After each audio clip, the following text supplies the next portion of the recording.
दिखाना कि इतिहास की शुरुआत 7 अक्टूबर 2023 से हुई थी, ये झूठ है।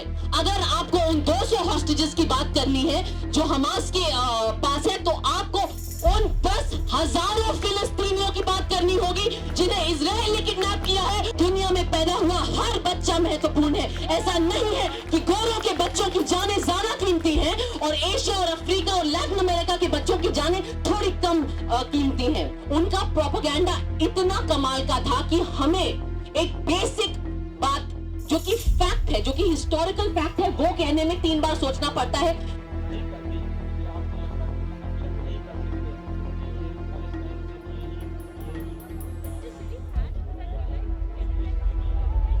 वो कोशिश कर रहे थे कि वो जिंदा रहें और वो अपना अस्तित्व मिटने से बचाएं।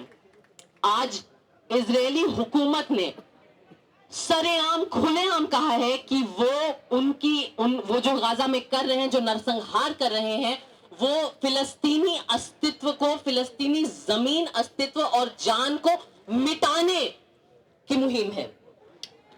जो 7 अक्टूबर को हुआ, जिसमें 1200 इजराइल के नागरिक मारे गए, इसमें कोई शक नहीं है कि किसी भी दुनिया में किसी भी जगह पे किसी नागरिक की जान जाए तो ये दुख की बात है। लेकिन ऐसा प्रिटेंड करना और ऐसा दिखाना कि इतिहास की शुरुआत 7 अक्टूबर 2023 से हुई थी, ये झूठ है और ये मक्कारी है। क्योंकि फिलिस्तीन के साथ जो हुआ है उसकी शुरुआत 2023 में नहीं, 1948 में हुई थी। अगर आपको उन 1200 इजरायली जानों की बात करनी है तो आपको उन हजारों फिलिस्तीनी जानों की बात करनी होगी जो 1948 से मर रहे हैं। अगर आपको उन 200 हॉस्टेजेस की बात करनी है जो हमास के पास है, तो आपको उन 10,000 फिलिस्तीनियों की बात करनी होगी जिन्हें इजराइल ने किडनैप किया है और सालों दशकों तक अपनी जेलों में रखा है, बिना किसी ट्रायल के, बिना किसी चार्ज के। आज हम यहां इसलिए हैं क्योंकि हम ये बात पूरी दुनिया को बताना चाहते हैं और पूरी दुनिया में जो लोग ये बात कर रहे हैं हम उनके साथ जुड़ना चाहते हैं कि दुनिया में हर जान, चाहे वो जो धर्म की हो, जो रंग की हो, वो जान महत्वपूर्ण है। दुनिया में पैदा हुआ हर बच्चा महत्वपूर्ण है। ऐसा नहीं है कि गोरों के बच्चों की जानें ज्यादा कीमती हैं और एशिया और अफ्रीका और लैटिन अमेरिका के बच्चों की जानें थोड़ी कम कीमती हैं। ऐसा नहीं है कि जब यूक्रेन में गोरों के बच्चे मरेंगे तो हम आवाज उठाएंगे, लेकिन जब फिलिस्तीन में एशिया के बच्चे मरेंगे तब हम चुप रहेंगे। ये बात सही नहीं है। इजराइल ने 80 साल तक प्रोपेगेंडा के माध्यम से जो भी उन्होंने पाया है वो पाया है। उनका प्रोपेगेंडा इतना कमाल का था कि हमें एक बेसिक बात जो कि फैक्ट है, जो कि हिस्टोरिकल फैक्ट है, वो कहने में 3 बार सोचना पड़ता है कि आप चाहे आपकी कौम के साथ एक दूसरी जगह पे, एक दूसरे कॉन्टिनेंट पे जो भी बुरा हुआ, आप उसका बदला किसी तीसरी जगह पे जाके नहीं ले सकते हैं। यहां पे मौजूद हर इंसान मानता है कि यहूदियों का जो नरसंहार हुआ था 1930 और 40 में, जो जर्मन नाजियों द्वारा हुआ था, वो एक बहुत बुरी चीज थी। लेकिन एक और बात है, यहूदियों के ऊपर जो प्रताड़ना हुई, जो जुल्म हुए, सबसे ज्यादा जो जुल्म हुए वो यूरोप में क्रिश्चियन हुकूमतों के व्हाइट पीपल द्वारा हुए। तो उसकी जो सजा है वो एशिया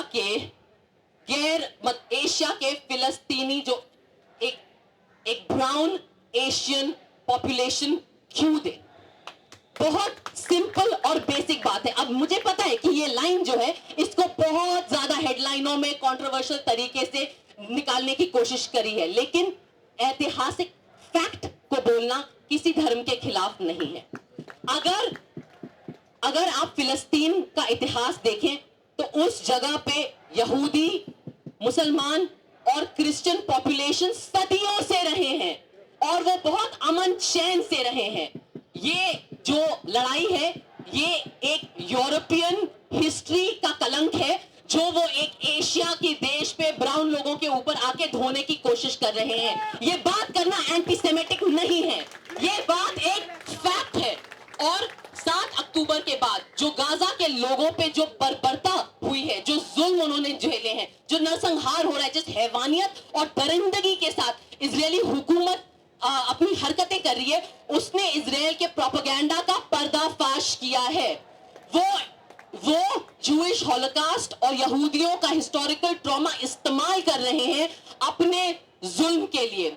आज फिलिस्तीनियों के ऊपर जो हो रहा है, उससे हमें एक चीज मिलनी चाहिए, हमें हिम्मत मिलनी चाहिए कि चाहे इजराइल जो करे, हम फिलिस्तीनी लोगों का अस्तित्व, उनकी याद, उनकी लड़ाई अपने दिल, अपने जुबान, अपने जहन और अपनी हरकतों में कायम रखेंगे।